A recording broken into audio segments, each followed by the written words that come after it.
I like to think of myself as a cowboy at first, but also an educator at the same time, and just sort of make it fun so kids can learn a little bit about agriculture and kind of entertain them at the same time. I always keep saying 25 years. That's how long I've been Cowboy Fred. But really my name is Fred Cahill from the Texas Longhorn Ranch, but I guess, what do you call it, a stage name or something along those lines? But that's the name they gave me at the fair, so yeah, at least 25 years. When we're at the fair, we try to bring a variety of animals. In the past, I've had a Texas Longhorn steer. We bring the donkey. I usually bring a really tame, quiet horse. We'll have the different animals. We kind of gather them up within the barn, whether it's the sheep and the goats, and they kind of participate. It's one big family in the barn anyway, so we try to use a lot of those animals that already exist in the barn. Interesting we talk about donkeys. My kids think I'm losing my mind. I bought a herd of donkeys last summer, and I got them home in November. I bought 13 donkeys. I gotta tell you, I love donkeys. I think they're probably the most affectionate animal that there is. The best part about donkeys is they always go to the washroom in the same place, so you're not picking up manure all over the place. So they're just a really neat animal. And I'm actually expecting one this week, I think, sometimes.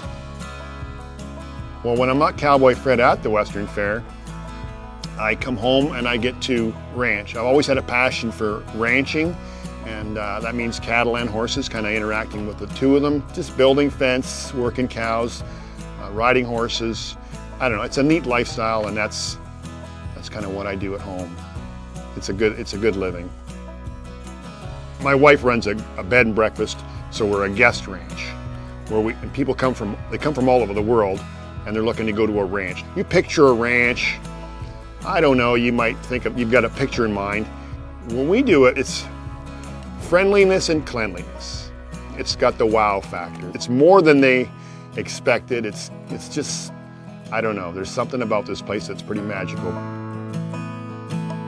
So if you're coming here for a horseback ride, number one, we want to make sure it's safe.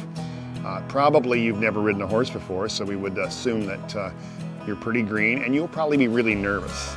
And you know, when it's interesting, you watch people's reaction. On the ground, they're pretty brave, but actually when they climb above on that horse and they're saying, wow, they're so tall and they're so high off the ground, that's when that little voice in them starts talking, like maybe they shouldn't be doing this. You build on that confidence. You try to get them to stay on their horse and be confident with the ride.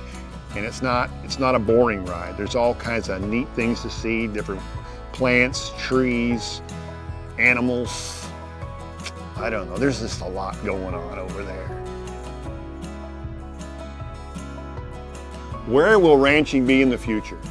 That's a very good question. I think you can answer that with where will cattle be. If there's a demand for cattle, then I think the cattle industry is going to be pretty vibrant, and it'll last a long time. And I think wherever there's cattle, there'll be ranching and cowboys.